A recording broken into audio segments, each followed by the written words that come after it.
हम लोगों की सरकार जो है बनने जा रही है और सरकार बनते ही बिहार की हर एक महिला के खाते में तेजस्वी यादव 30,000 रुपए ट्रांसफर कर देंगे।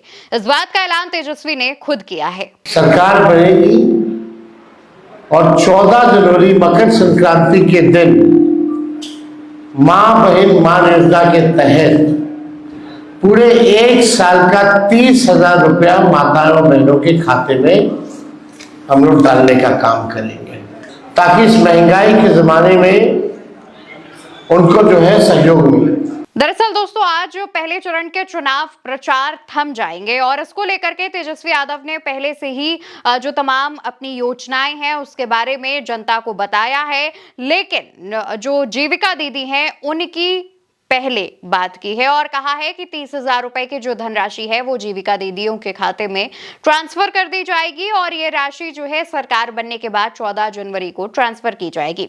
यानी कि तेजस्वी यादव सरकार बनाने को लेकर के फुल कॉन्फिडेंस मोड में नजर आ रहे हैं। तेजस्वी ने इससे पहले भी अपने एक बयान में कहा था कि 14 तारीख को नतीजे आ रहे हैं, महागठबंधन की जीत होने वाली है और 18 तारीख को तेजस्वी यादव सीएम पद की शपथ लेंगे और 26 तारीख से काम पर लग जाएंगे। तेजस्वी ने इससे पहले कहा था कि 26 नवंबर से लेकर 26 जनवरी तक सारे अपराधियों को पकड़कर जेल में भेजने का काम किया जाएगा, उन पर एक्शन लिया जाएगा और बिहार की छवि को सुधारा जाएगा। इसके बाद प्रचार के आखिरी दिन तेजस्वी यादव ने अपने तमाम वादे दोहराए और लगभग सारी बातें सरल शब्दों में जनता तक पहुंचाते हुए इस बात का ऐलान कर दिया है कि आने वाले समय में महागठबंधन की सरकार बनने जा रही है।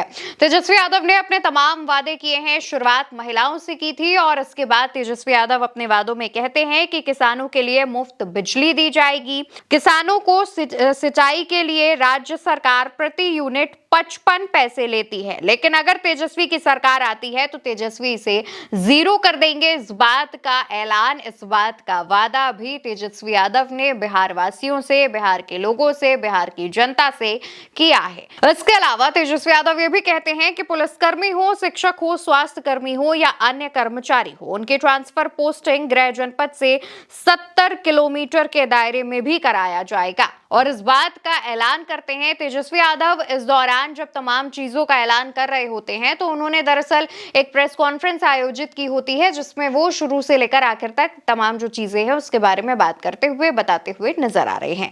तेजस्वी जीविका दीदी पर बात करते हैं, तेजस्वी किसानों पर बात करते हैं, तेजस्वी इसके अलावा पुलिसकर्मी, शिक्षक और जो बाकी के सरकारी कर्मचारी हैं उन पर भी बात करते हैं और इसके अलावा बिहार को लेकर के तमाम बड़े वादे भी करते हैं। तेजस्वी यादव इस दौरान तमाम चीजों पर नजर डालते हैं, लेकिन उनका जो मुख्य फोकस है वो महिलाओं और किसानों पर ज्यादा नजर आ रहा है। जैसे कि तेजस्वी यादव ने अपने इस वादे में यह भी ऐलान किया है कि सरकार आने पर धान की फसल पर एमएसपी के अलावा प्रति क्विंटल 300 रुपए और गेहूं पर प्रति क्विंटल 400 रुपए बोनस भी दिया जाएगा।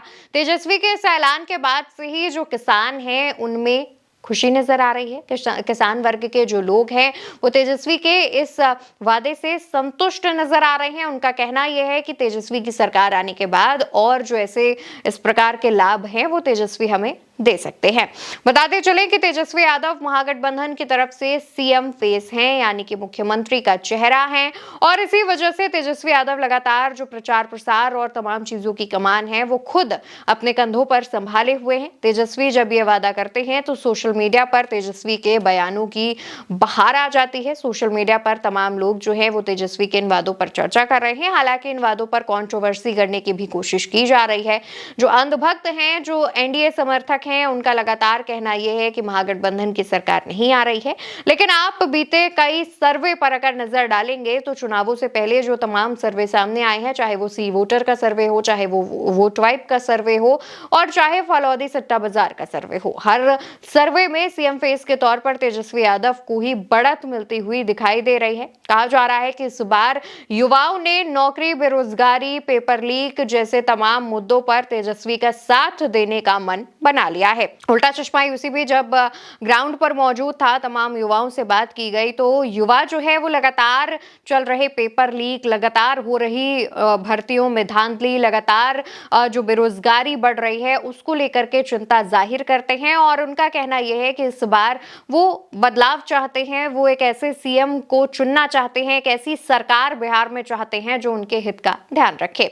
पूरे देश के मुकाबले बिहार में सबसे ज्यादा युवाओं की आबादी बताई जाती है, कही जाती है और ऐसे में बिहार का जो विकास है वो उतना नहीं हो पाया है। आज भी बिहार में कई ऐसे टैलेंटेड बच्चे हैं दोस्तों जो पैसे की कमी की वजह से, संसाधनों की कमी की वजह से अपनी जो चीजें हैं वो निखार नहीं पा रहे हैं। तमाम मीडिया चैनल्स जब ग्राउंड पर मौजूद हैं, अलग अलग लोगों से बात की जा रही है, तमाम तस्वीरें सामने आ रही है, वहां पर कई सारी डिग्री होल्डर्स जो आईआईटी तक पहुंचने लायक बच्चे हैं वो छोटा मोटा काम करके अपने घर परिवार को पालने पर मजबूर हो गए हैं और इसी मुद्दे को जब तेजस्वी उठाते हैं, तेजस्वी उस पर बात करते हैं, उसका सॉल्यूशन बताते हैं तो एनडीए उन्हें तमाम हिंदू मुस्लिम आरोप प्रत्यारोप जैसे चीजों में घेरने की कोशिश करती है। फिलहाल तेजस्वी जिस तरीके से एक विजन लेकर, एक सोच लेकर के आगे बढ़ रहे हैं और एनडीए दूसरी तरफ तेजस्वी के इन तमाम वादों की नकल करता हुआ नजर आ रहा है। आपको क्या लगता है? मेरा आपसे सवाल है कि तेजस्वी वर्सेस एनडीए का जो ये मुकाबला है बिहार में, उसमें किसकी जीत होगी? आप किसका साथ दे रहे हैं इस बार के बिहार चुनाव में? और अगर आप बिहार से नहीं हैं तो आप किसकी सरकार बनते हुए बिहार में देखना चाहते हैं? इस बात का जवाब कमेंट सेक्शन में जरूर दीजिएगा। वीडियो उल्टा चश्मा यूसी पर देख रहे हैं। मेरा नाम अवंतिका है। नमस्कार।